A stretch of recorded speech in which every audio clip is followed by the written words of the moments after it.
Taking some audience suggestions today. You should react to AI songs. I want to hear your opinion. AI, my arch nemesis. You know, I was the original AI. I've seen a lot of songs in the style of other artists in the past couple of years. AI has really improved over the past couple of years. Have you noticed that? Now it's like rampant. It's almost like in the past couple of months, I've seen it improve like times 50 in just a month's time. It's pretty scary. Maybe it's because of the Sona app. I think, is that what it's called? Sona, whatever the hell it is. You know, I'm seeing this influx of content that's AI generated, a little bit different. It's like a new evolution of what we have come to understand AI to be. But I was the first one to do songs in the style of other artists, that kind of thing. No AI. You wanna play with magic, boy, you should know what you're falling for. I'm sorry for everything that I've done, but when I call you never seem to be home. Galileo, Figaro, Magnifico! Chainsaw! I picked the chainsaw! A motherfucking chainsaw! If you want me to listen to an AI song, I want to use Professor Nick Harrison as an example. He's a content creator. He's reacted to some of my videos. From what I understand, he's making AI generated albums and songs, rock songs and soul style and all that stuff. So here it is. This is Professor Nick Harrison, his AI generated version of Freak on a Leash that's got close to 1 million views. So let's listen to it. Oh, something takes a part of me, something lost and never seen. Every time. Well, the one thing I'll say is that with AI covers in the past that I've heard, a lot of the time, the generated songs, unless you plugged in music that you made yourself that reworked the original song to bring it closer to the style you were doing, it wouldn't work this good. It would just be a different song entirely with a different melody, just using the lyrics of the original song. This, you can actually hear the source material in there, like it was translated into soul style. And automatically, off the bat, to me, it sounds real. It sounds a lot better than normal. Objectively, that's all I can say about it. Let's skip around to the chorus. Something takes a part of me. You and I weren't meant to pay a cheap love for me to lay. Something takes a part of. It's impressive. Definitely one of the better AI songs that I've heard. Impressive sounding, I should say. What doesn't impress me is that it's not real. There's no humans behind this. We don't have a face to what's going on. Like, we don't have a face to the singer. Like, you know, oh, damn, that singer's got a nice voice. I wonder what his story is or whatever. Who are the musicians playing this? They don't exist. They're not there. That's the thing that, for me, takes away from the whole experience. And I know some people don't care about that. I get that. You know, but what I'm curious about, though, it still just boggles my mind how this is being done. What AI actually does. I'm asking AI. I'm asking ChatGPT, how does Professor Nick Harrison make his AI cover songs? What does he use? And what do you think, as an AI generator yourself, his process is? Let's see what comes back. I don't have a public step-by-step from Professor Nick Harrison. He hasn't disclosed exactly what software he uses. Some commentary online suggests that he is using AI engineering of sorts. Well, obviously. Okay. This is the part that I want to get to. Here's a breakdown of plausible steps and technologies based on standard practices in AI music generation and my knowledge as an AI. The source acquisition, pre-processing. He first obtains a reference recording, the original song. He needs an audio source, the original track, or stems, individual instrument and vocal tracks.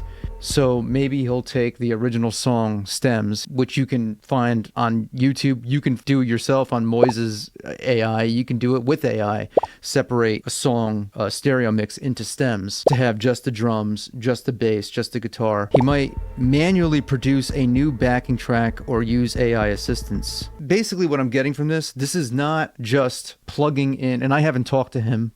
I should ask him. I could just send him a message and ask him. I wonder what he would give up, you know, as far as how he does this. I don't think it's as simple as putting a prompt saying, can you make me Freak on a Leash in a soul style? And it comes out sounding like this. The probability of that is very low. So I think that it's a process, and he's kind of playing the producer role in the sense like, you know, I always imagine a producer in a studio with an engineer and musicians around him saying, okay, now try this, try this, try that, try this. But he's doing it with AI. So he's constantly putting prompts and maybe taking it piece by piece and creating that vision as he goes. And maybe he did have to take it from scratch and say, whichever model he was going to for AI, and say, hey, please make me a different arrangement of chords musically that fit a soul style of Freak on a Leash by Korn. So once he had that, he can take that and plug it into MIDI on his DAW if that's what he uses. I don't know. I don't think Professor Nick Harrison is a musician. Based on what I'm reading here, he's an ex-professor. He's a retired professor that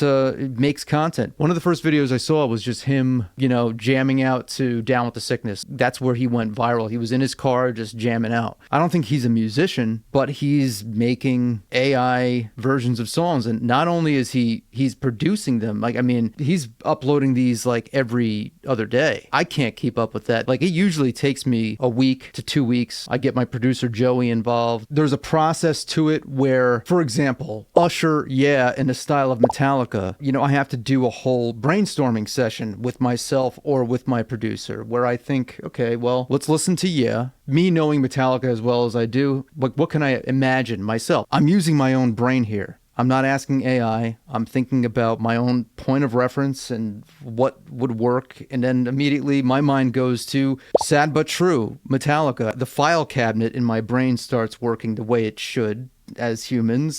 But anyway, like, you know, I'm going through all this frame of reference in my brain, and I'm essentially doing what AI can do in milliseconds. It could just bypass all of that and do it itself. And there's no way that I can keep up with something like that. You know what I mean? Now I want to ask, like, we've all probably wondered this. What is AI doing? ChatGPT. You know, I'm using AI to ask about, you know, to rat on itself, basically. How does AI make music from prompts? If I were to ask you a generator to make Usher, yeah, in the style of Metallica, what process does it go through to make that audio? It's obviously not coming out of thin air. Where is the music coming from? Excellent question, and you're right to be skeptical. You're damn right. So the model's foundation is a massive training data. AI music generators are trained on millions of hours of audio, just like it's trained on millions of pages of research and, you know, both on the internet, encyclopedia, whatever. I can't even wrap my head around it. It's pretty insane. Often scrapped from the internet, songs, stems, instrumentals, vocals, and MIDI files. So it takes from all of that. It's able to do that in you know, seconds. The copyright status. This is controversial. Most models are trained on copyrighted material without explicit permission. Example, public YouTube, Spotify, SoundCloud, which is why companies rarely disclose their data sources. The model doesn't store the songs directly, it learns patterns. Chord progressions, drum styles, vocal timbres, production textures, just like a painter studying thousands of paintings to develop intuition. Yeah, but it's coming from somewhere. This is the part that I want to get to. Now the generator, Suno, Udio, Moobert, Sora's upcoming audio model, uses a diffusion model or transformer to synthesize audio into latent space. Think of this as a high-dimensional cloud where all possible audio patterns exist. The model starts with random noise, white static. It gradually denoises it step by step using its learned patterns until it forms a coherent track that matches the text prompt. The process is computationally heavy and probabilistic, meaning it's never the same twice. Right. That's why I don't believe that Professor Nick Harrison used something like Suno and just said, hey, could you make me Freak on a Leash in the style of soul? And it just shat out this thing. I think that this was like, you know, probably took a lot of time because like if you've ever tried to generate an image or something like just for fun, like with your friends, it does one thing, but when you say, hey, can you make a change? It does something completely different. In other words, it doesn't continue its work from the previous generated image. It changes everything and it screws it all up. So on one hand, it's similar to if a producer makes a beat. You know, like in hip hop, we see it all the time. They make beats where they sample another song and they take that sample and they mess with it. I think there's like legal guidelines of how much they can use. And then they do something to the audio to make it sound different. And then they loop it. And then suddenly it's a different fair use thing. And I think that's how it works. I don't know. But more often than not, you'll see like a producer will credit a sample. So it's kind of similar in that way, only the difference is that there is no credit going to anybody. It's a melting pot of a trained system that's taking from wherever it can find or whatever it has access to, basically illegally. I don't think that that's very legal. Doesn't sound legal to me. And it's just making this new thing possible. On the other hand, it's not taking something exactly verbatim and just calling it something else. So there is a loophole. I can see where there's a loophole, and I can see why there's a division on this thing. I mean, look, I may have very well helped trained AI with what I've been doing for years, you know? I mean, I've been doing this kind of stuff for years. I actually even did Freak on a Leash in the style of B.B. King a few years back. It takes a part of me, part of me. It's obviously very different, but it's not like, it's pretty similar in some ways. And then I'm on here now and it's like, damn, this is crazy in and of itself. Now look, the songs that I'm getting recommended, like System of a Down, Toxicity, 1960s Soul Remix, that's not Professor Nick Harrison, that's someone else. Smells Like Teen Spirit, Synth Pop 80s.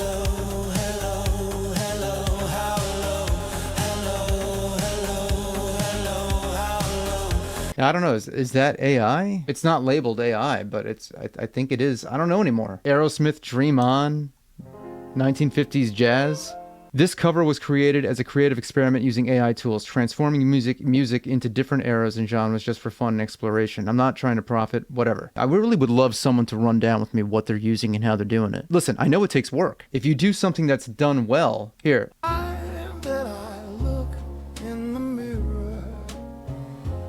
All these lines on my face getting clearer. The past is gone.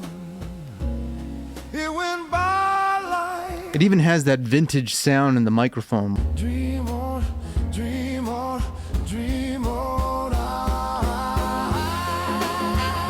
When I listen to it, my brain recognizes it as good, actually as perfect. We're hearing someone mimic a human experience. Actually, not even someone. We're hearing programming mimic a human experience, and it leaves me with this empty, sad feeling because there's nothing there. We're not hearing a part of someone's soul. Like, I like listening to an old record, like a Donald Byrd. Good example is this record that I have of Donald Byrd, who's a jazz musician, and there's this record that I have of him live from the Blue Note in New York City, where it's like this live performance and it just sounds vintage and you hear the crowd there and it's just beautiful sounding, just jazz band that's just jamming out. And my mind goes to so many things. Like, I wonder what it was like to be there. What did the place look like? What was the lighting like? What was the smell like? Was there cigar smoke in the air? What did they have for dinner that night? You know, what was going on in their lives at the time? That's where my mind goes a lot of the time, where I hear certain songs on recording. I'll think about the singer. I'll think about, you know, I wonder what it was like in that studio session that day.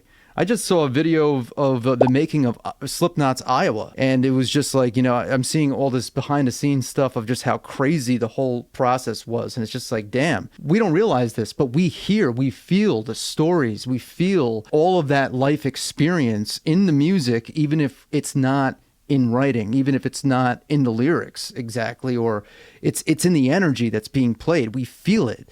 That's what makes listening to music so cathartic.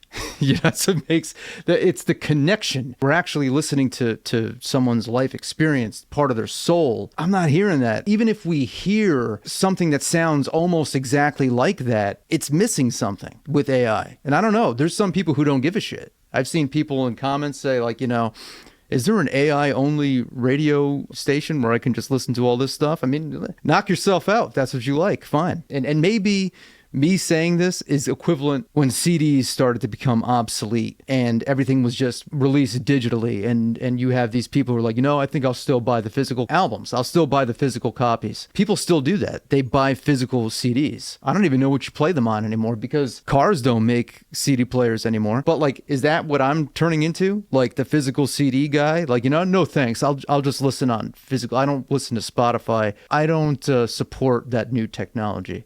Is that what I'm turning into? You know, I can see how this can be a tool. I still can see how it can be a tool. Certain things I think are acceptable. If you're stuck on something, you're writing lyrics. How many times, for those of you who write lyrics, you would go and look at a thesaurus, say, hey, what words that mean this rhyme with this word? And then it kind of triggers an idea and you do that. You can use ChatGPT for the same way. I don't see a difference, really. But when it comes to actually using something that is spit out, that's already made, already a creative thought, and just taking that and just passing it off as your own, or taking some generated music and passing it off as your own and being able to monetize that when you know that this was made as kind of like a melting pot mechanism from other tracks that will never get credit for it, that'll never see a cent from it. I think that's wrong. I think it's completely wrong. But there are some people who are going to see me and say, well, you're just an old man yelling at the clouds. And I get that too. But I have a platform here, so I might as well say it and see what you think. Anyway, what do you think about this? I'm interested to know what you think. I kind of went off a little bit here, and there's a lot of points. There's a lot to unpack, and I'm sure there's going to be a lot of comments and a lot of people debating. So go at it in the comments, but just be kind to each other as much as possible. I sing for real. I use my voice. I experiment with different sounds. And before I sing, I always warm up. And I think it's a very important thing to do if you're a singer as well. So if you want to explore the capabilities within your voice and learn to warm your voice up to sing whatever you want, I've created a free warm-ups course that you can find directly in the description or in the pinned comment below. Thanks for watching, and I'll see you next time.